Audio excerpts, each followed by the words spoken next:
Hello students, आज की video में डिस्कस करेंगे आपकी पोएम डस्ट ऑफ स्नो से स्टेंजाज फॉर कॉम्प्रिहेंशन। सबसे पहले स्टेंजा नंबर 1 और उसमें आपको मिलते हैं 5 क्वेश्चंस।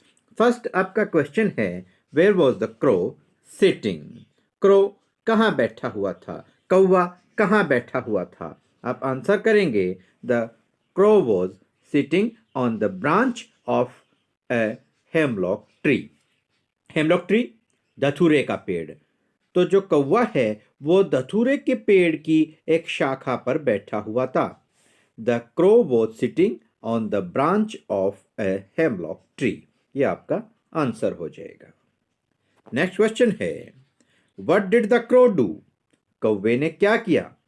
बस छोटा सा आप आंसर कर देंगे, the crow shook down the dust of snow on the poet. The crow shook down the dust of snow on the poet.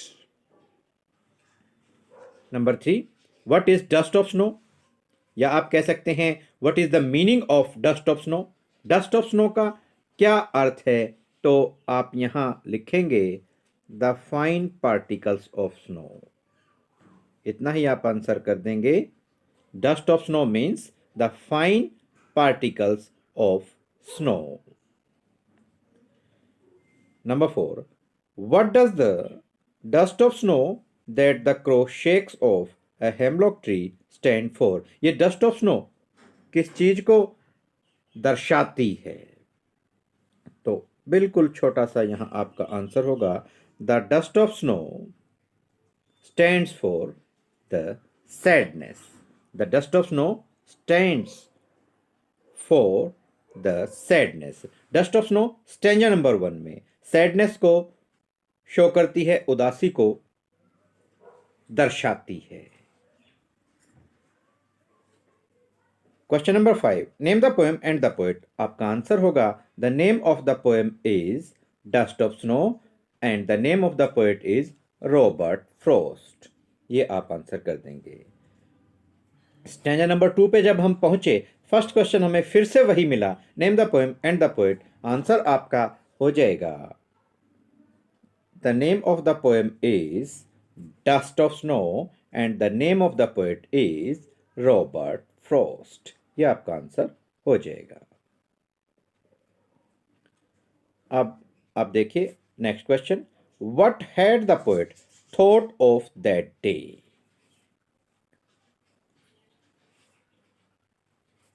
तो यहां आप आंसर करेंगे, उस दिन के बारे में पोएट ने क्या सोच रखा था, उस दिन के बारे में पोएट ने क्या सोचा था?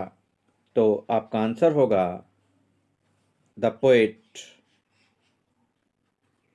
thought that his day was ruined. Ruin means बर्बाद होना। The poet thought that या the poet had thought that his poet ने, ये आपका जो यहाँ क्वेश्चन नंबर 2 पूछा गया था उसका आंसर है, the poet had thought that his day was ruined. Poet ने तो यही सोच लिया था कि उसका पूरा दिन जो है वो बर्बाद हो गया था। अब देखिए question number 3, what changed the mood of the poet? Poet के मूड को किसने बदला? अब आपका आंसर है, the crow's act of shaking off the dust of snow from the hemlock tree changed the mood of the poet. कौवे का जो ये एक्ट था, कार्य था, जिसके द्वारा उसने हेमलॉक ट्री से डस्ट ऑफ स्नो को हिला करके पोएट के ऊपर गिरा दिया, उस वजह से पोएट का मूड चेंज हो गया। पहले वो सैड था, अब वो हैप्पी हो गया, खुश हो गया। तो ये बात यहां पर दर्शाई गई है। आपका आंसर होगा, the crow's act of shaking off the dust of snow from the hemlock tree change the mood of the poet.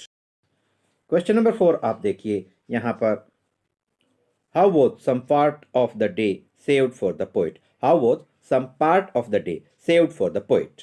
दिन का कुछ हिस्सा पोएट के लिए कैसे बच गया। कैसे? पोएट ने दिन का कुछ हिस्सा बचा लिया। तो यहाँ आपको कुछ नहीं करना है। जो आपका आंसर नंबर 3 आपने लिखा है, the crow's act of shaking off the dust of snow from the hemlock tree change the mood of the poet. इतना आप लिख देंगे, फुल स्टॉप लगा देंगे और उसके आगे आप ऐड कर देंगे बस केवल इतना ही। ये देखिए, so some part of the day was saved for the poet. So, some part of the day was saved for the poet. ये आप ऐड कर देंगे। दोबारा से आप देख सकते हैं। आंसर नंबर 4 आपका बनेगा, आपने जो क्वेश्चन नंबर 3 का आंसर दिया था उसी में केवल थोड़ा सा आपको चेंज करना है। आप आंसर नंबर 4 में देखिए लिखेंगे, द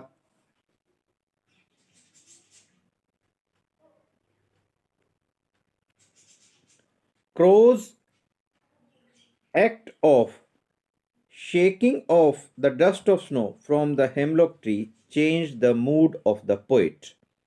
और उसके बाद आप ऐड कर देंगे, so some part of the day was saved for the poet. So some part of the day, यहाँ स्टार्टिंग में आप सो लगा देंगे और यहाँ डे के बाद आप लगा देंगे was. So some part of the day was saved for the poet. यानी कि क्वेश्चन नंबर 3 का जो आंसर है वही लिख के आप उसमें ऐड कर देंगे, so some part of the day was saved for the poet. आप देखिए एक वर्ड ये दिया गया है, rued, RUED. rued means to regret, पछतावा करना। ये जो वर्ड है इसको आपने सेंटेंस में यूज करना है, तो हमने यहाँ पर ये यूज कर दिया। She rued her son's folly.